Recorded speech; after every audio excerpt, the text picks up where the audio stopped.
எப்பத்தா என்று சொன்னாரே, எதையும் செய்திடுவாரே.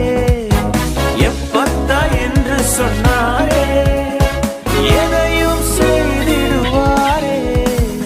கல்லறை முன் அவர் இருக்க மரணமும் தலை குனியும். கல்லறை முன் அவர் இருக்க மரணமும் தலை குனியும். எப்பத்தா என்று சொன்னாரே, எதையும் செய்திடுவாரே.